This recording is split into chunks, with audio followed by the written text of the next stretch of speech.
Good evening mga kababayan. Magkwentuhan lang tayo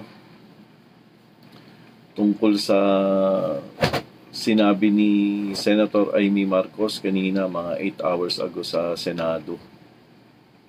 Alam nyo, no, nakakalungkot kasi yung gobyerno natin, imbis na ayusin yung mga problema ng bansa, katulad ng flood control, yung mga nangyari ngayon, kung nakikita nyo, grabe, konting ulan lang, baha. Tsaka kung makikita mo talagang kawawa yung mga tao, baha. Tapos yung mga estudyante, konting ulan lang ngayon, wala nang pasok. Kasi nga, iniisip din ng mga local government na pag pumasok yung mga bata, babain sila. So, kawawa. Talagang nakakagalit. Yun, yung talagang alam mo yung minsan makikita mo, panood mo yung mga baha na pangyayari. Dito sa amin, binabaha din kami dito. Pero wala kang magawa. Doon sa wala akong magawa, ganun. Nahintay mo na lang humupa. Pero ang tagal bago humupa dahil nga sa walang nangyayari sa plano ng gobyerno na flood control, hindi naman nagawa. Kita naman natin na ninanakaw lang ng mga kung sino-sinong mga nakaupo dyan sa posisyon. Tapos ito ngayon yung bago.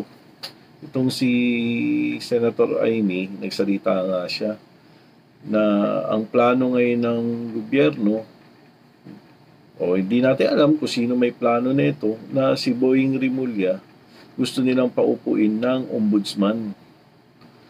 Para pagka umupo na ng ombudsman to si Boying Rimulya, balak nilang patalsikin o tanggalin sa pwesto si Inday Sara Duterte. Tsaka yung mga iba pang kaalyado ni Inday Duterte na mga opisyal, gusto nilang kasuhan para ipakulong.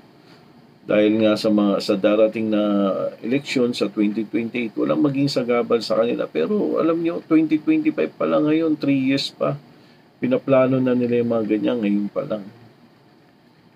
Nakakainis na imbis na dapat unahin nila yung mga ibang bagay na makakabuti para sa bansa natin. Pero hindi. Politika pa rin hanggang ngayon. Wala silang pakialam kung binaba ka dyan, binaba tayo dyan, kung nagkakagulo dyan, nagkakapatayan dyan, mga adik na nagkalat dyan. Wala silang pakialam. Basta sa kanila personal interest. Gusto nila na umupo sila sa 2028 o kung sino man ang pinaplano nila na umupo dyan. Nakakainis talaga sa tulang. Ito. Kung gusto, pakinggan natin yung salita ni Senator Amy Marcos para mas maliwanag. Ayun. Ito, pakinggan natin.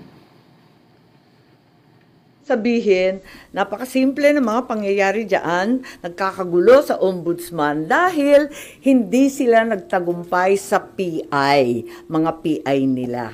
Hindi rin sila umubra sa impeachment, kaya narito na tayo ngayon. Ipipilit nila na si Boying maging ombudsman para ipakulong si VP Inday Sara bago mag-2027 at hindi lang si Inday Sara, kundi lahat ng mga Duterte, kaalyado ng mga Duterte, baka pati ako.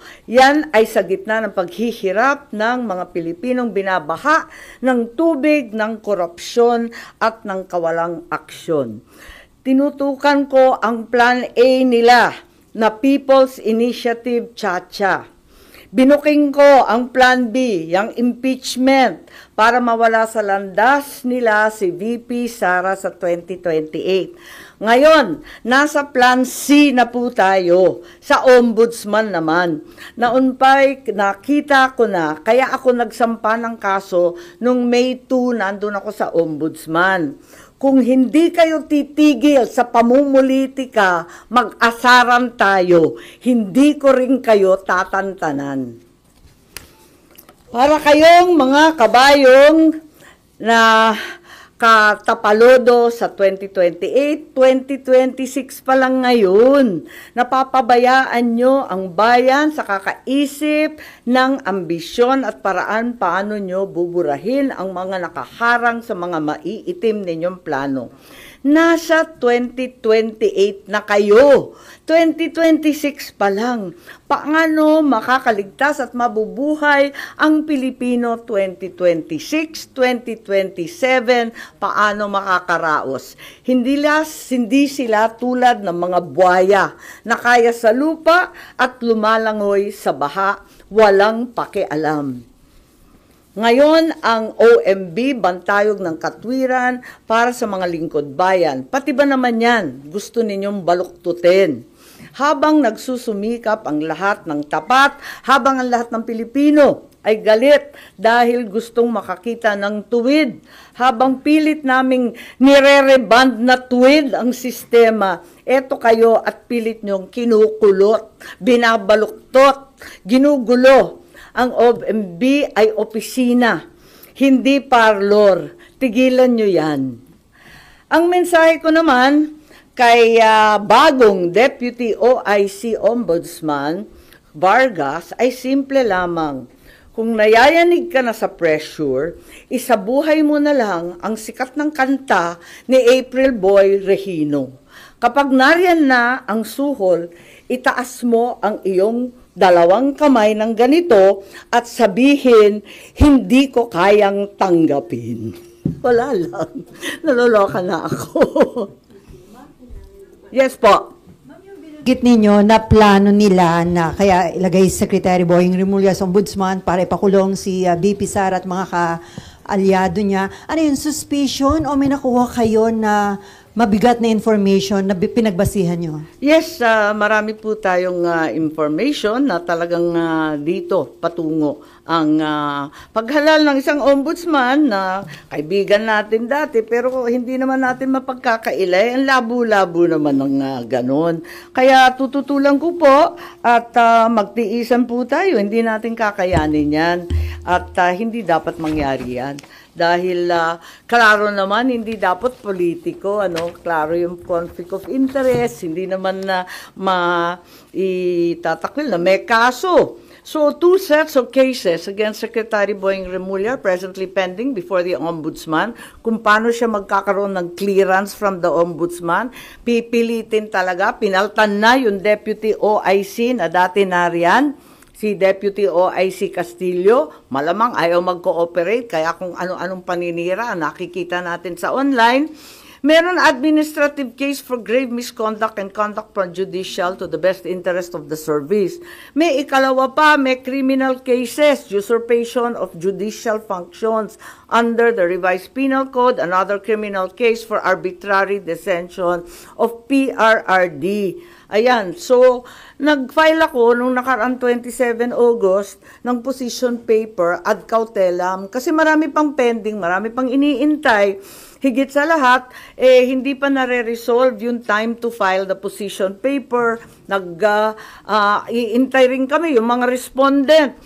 Panay ang extension of time to file, wala pa, hindi pa pinipila, tapos yung counter affidavit pa.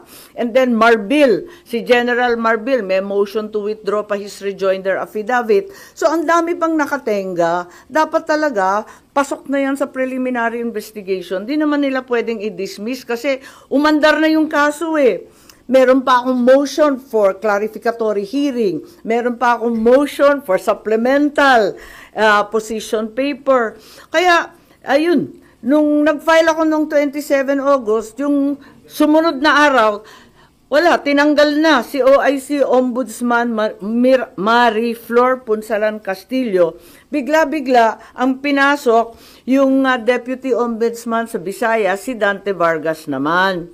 Ang daing naririnig, ang daming haka-haka, ang daming pinapakita na sinisiraan na nga si OIC Ombudsman Castillo na dati-rati wala naman tayong naririnig tungkol dyan. Kung ano-anong district engineer flood control, talaga naman nasa uso bigla. Ang totoo, ang balita, ang pagkakilala kay Justice Punsalan Castillo, hindi daw yan napapagsabihan kasi very independent-minded at very legalista. Kaya hindi talaga nauuto, hindi talaga nasusuhulan, yun na nga. Tapos may issue pa na yung bagong OIC Ombudsman Vargas, ang asawa daw, kaklase daw ni Secretary Boying sa UP Law. Therefore, there's extremely heavy pressure to dismiss the case against Boying. At eto nga, na itong kaso ay madidismiss ngayong linggo. Bakit i-dismiss yan? Yan ang tanong ko. At ang balita, immediately executory ang ilalabas. It's also alleged that even though the time for filing of the motion for reconsideration has not lapsed, the OIC will nonetheless issue an ombudsman clearance para tuloy-tuloy ang pag-appoint kay Boying. It's very bothersome if the cases will be dismissed days after the position papers were filed. Kulang pa yung response galing sa mga respondent. Marami pang pending incident. I-dismiss. Ang dami pang nakatenga. Hindi ba nakakaduda yan? There is a very ominous reason, clearly, for Secretary Boying to become the next ombudsman. It's the new phase in the effort to get rid of VP Sara before 2028. And since the PI failed, the impeachment failed, therefore the third attempt is lawfare at its very worst. Imprison Inday Sara, all the Duterte allies, including myself, perhaps, to be harassed by cases with the new ombudsman. Plunder will be the name of the game, no bail, and imprisonment until 2028.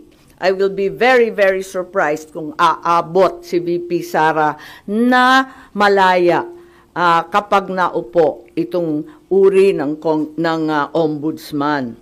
Kaya ako, magfa-file ako ng opposition, pati sa JBC, dahil klarong-klaro yung conflict of interest, tapos magiging magulo.